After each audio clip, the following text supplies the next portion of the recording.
गांव सो रहा था। झोपड़ियां आपस में सटी हुई, रात के आसमान के नीचे अंधेरी। सिर्फ पीपल का पेड़ जाग रहा था। एक खामोश देव, उसकी पत्तियां शांत हवा में बिल्कुल भी नहीं हिल रही थीं। वो कई पुश्तों से वहां खड़ा था, उसकी जड़ें जमीन में गहरी, उसकी शाखाएं आसमान को छूती हुई। बूढ़े लोग पीपल के पेड़ के बारे में बातें करते थे। वो कहते थे कि यह पवित्र है, एक जगह जहां आत्माएं रहती हैं। बच्चों को चेतावनी दी जाती थी कि अंधेरा होने के बाद उसके पास कभी न जाए।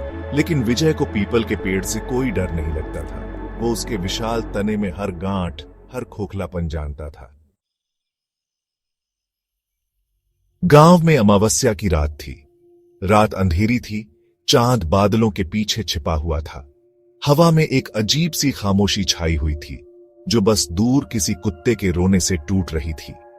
ये ऐसी रात थी जब परछाइयां नाचती थीं और फुसफुसाहटें खुद हवा से आती हुई लगती थीं।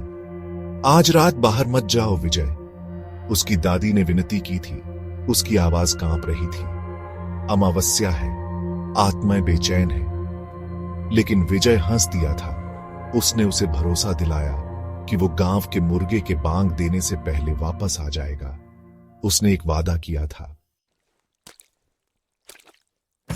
उसकी छोटी बहन रानी को पीपल के फल का मीठा दूध जैसा रस बहुत पसंद था।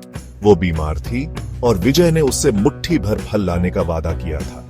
इसलिए वो खुद को उस विशाल पेड़ की ओर चलते हुए पाया। उसका दिल सामान्य से थोड़ा तेज धड़क रहा था।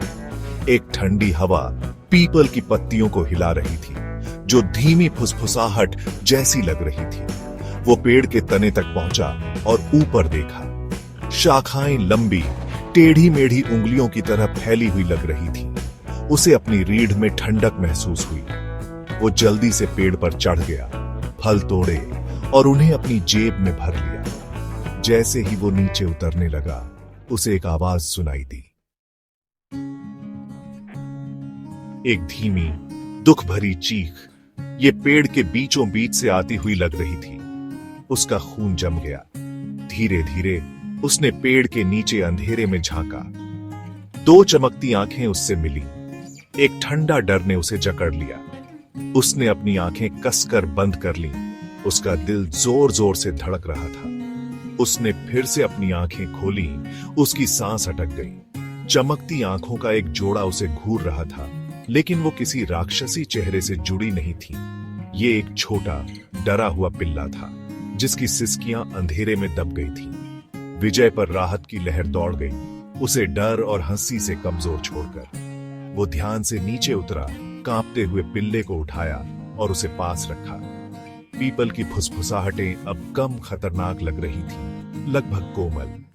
जैसे ही विजय वापस चला, भोर की पहली किरणों ने पीपल के पेड़ के ऊपर को छुआ। विशाल पेड़ खामोश खड़ा था। उसके रहस्य एक और रात के लिए सुरक्षित थे।